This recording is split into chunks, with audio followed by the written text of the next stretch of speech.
Amen. Glory to God. Welcome to the program. Welcome to the cafe. Pastor Clark Covington here with another episode of KJV Cafe. It is a blessed day today at the cafe, as it always is. And I thank you for tuning in. If you're new to the program, we're simply a daily Bible study going from Genesis to Revelation, verse by verse. You happen to have us here, latter part of Genesis, wrapping up Genesis 42 today. So over the last several years, we've been going through the book of Genesis. And we're moving right along here today. We're going to try to tackle the next 3 or so episodes, Lord willing. Genesis 25 or so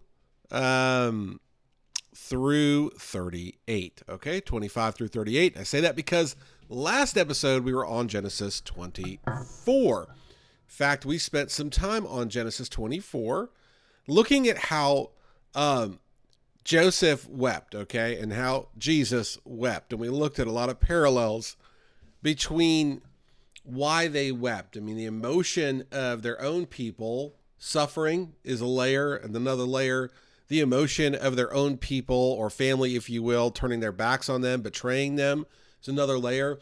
The emotion of seeing them have to go through, horrible situations in order to really look inward is another layer, There's so much to it, I have to imagine Lord Jesus Christ was very frustrated in his earthly ministry, knowing what could have been. Even our little kids ask, hey, what if Jesus had just established the kingdom that he came to establish in that time that he was here? If you read the New Testament, you read the gospel accounts, Jesus is there to establish the kingdom.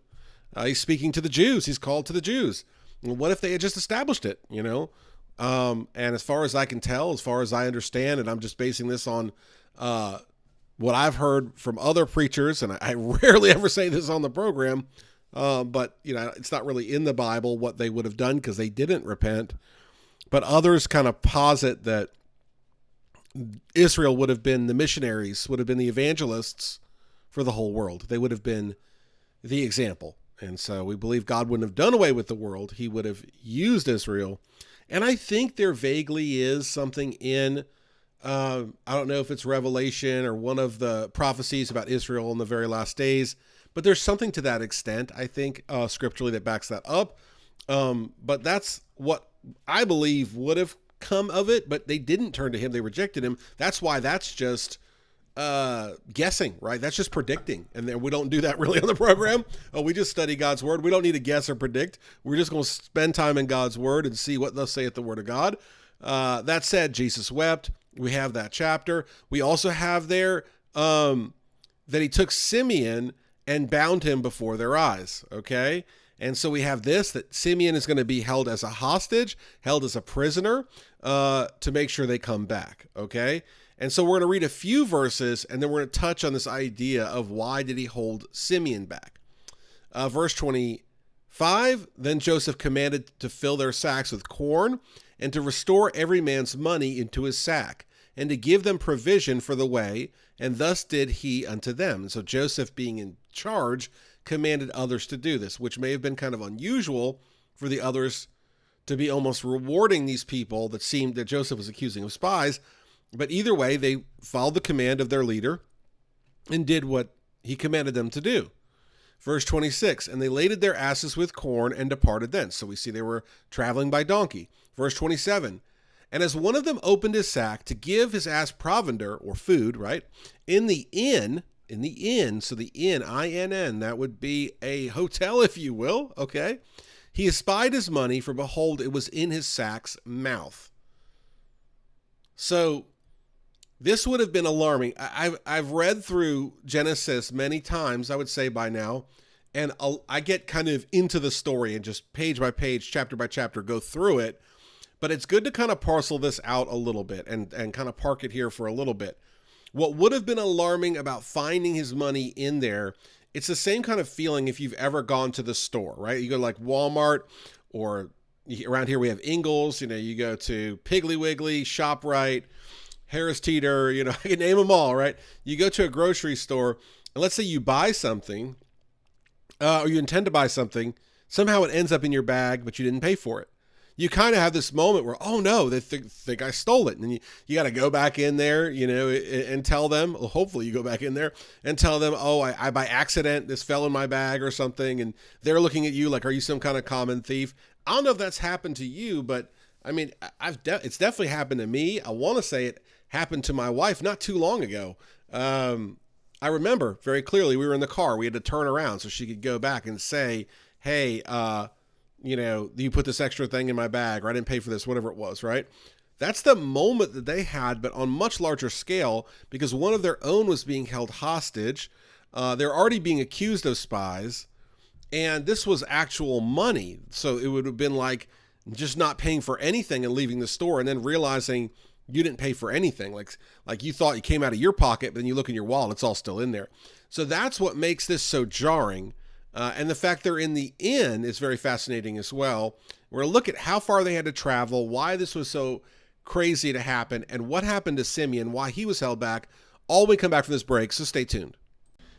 Amen. You are listening to KJV Cafe. As always, thank you for listening.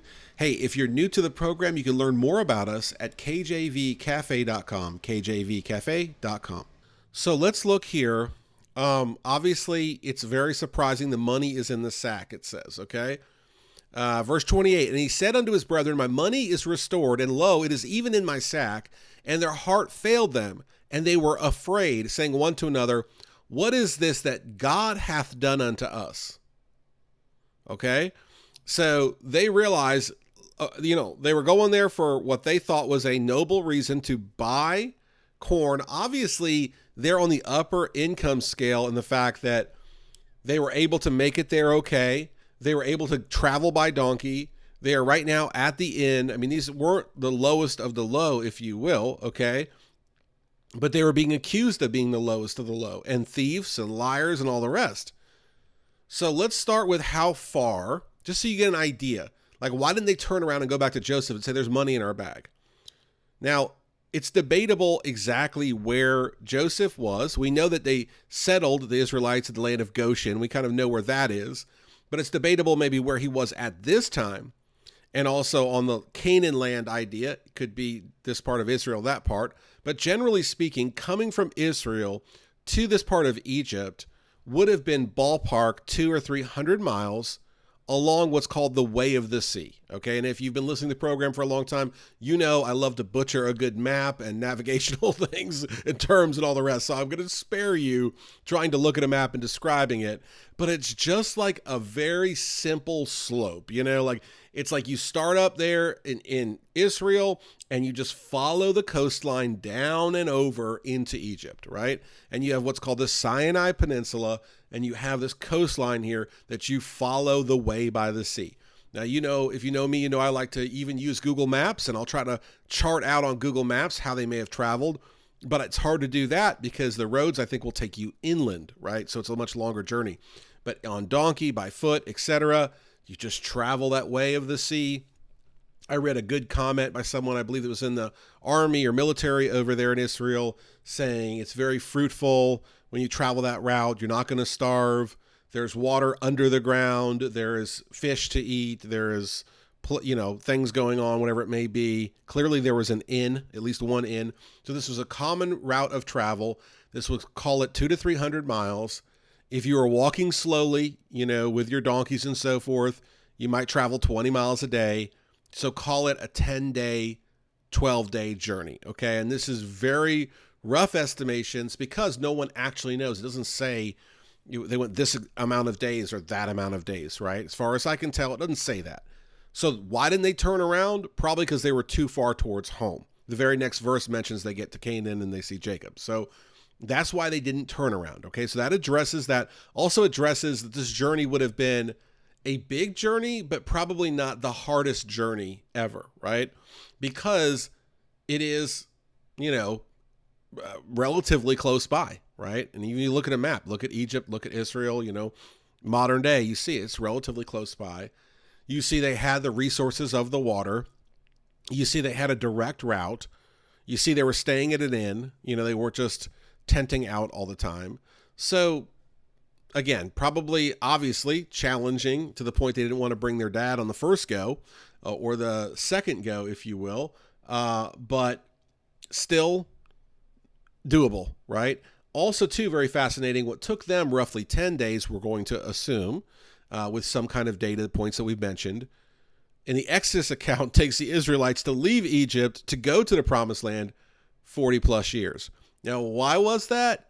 Because the Israelites were disobedient and God took them down inland into the wilderness, right? And they were wandering in the wilderness for 40 years because of unbelief, okay?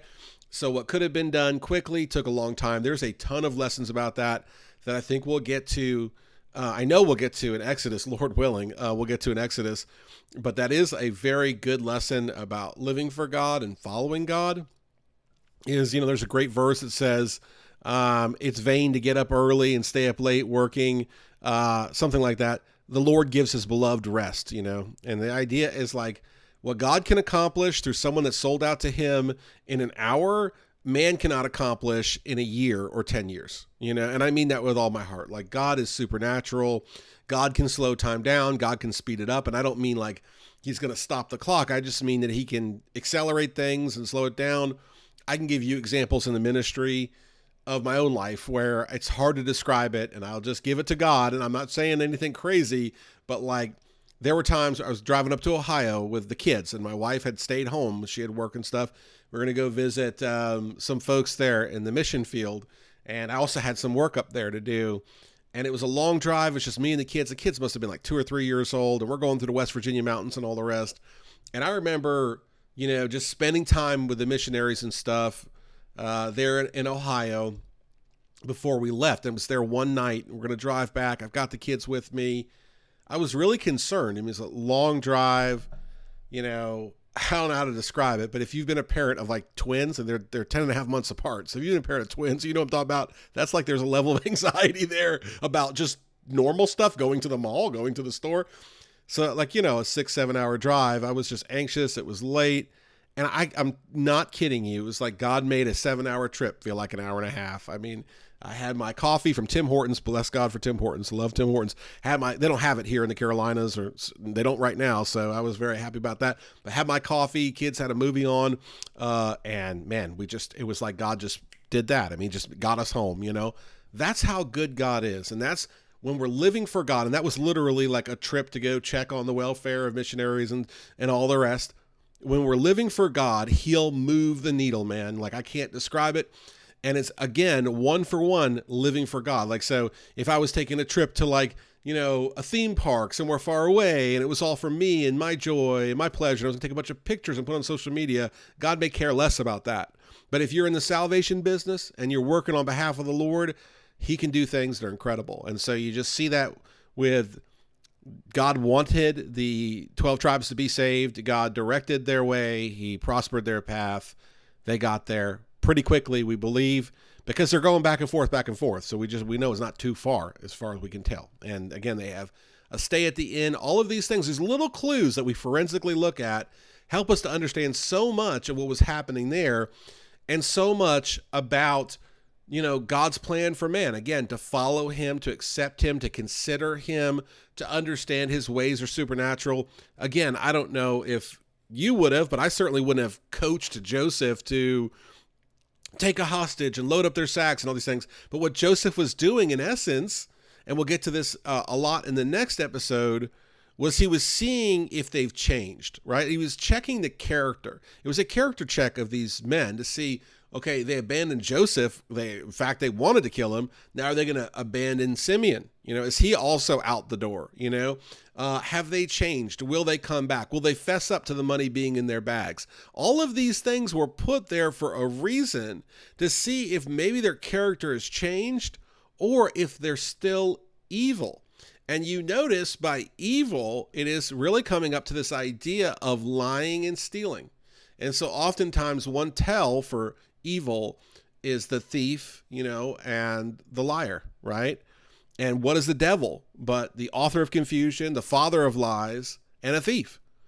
And so we often see these themes here that God has, through Joseph, put upon the young men to see, well, I guess they're not so young anymore, but among the sons of Israel, to see how they would live. We'll get to so much more in the next episode, including more about Simeon. So tune in then. Thank you for listening. Take care. God bless. and amen. Thanks for listening to KJV Cafe, and we'll see you at the cafe tomorrow.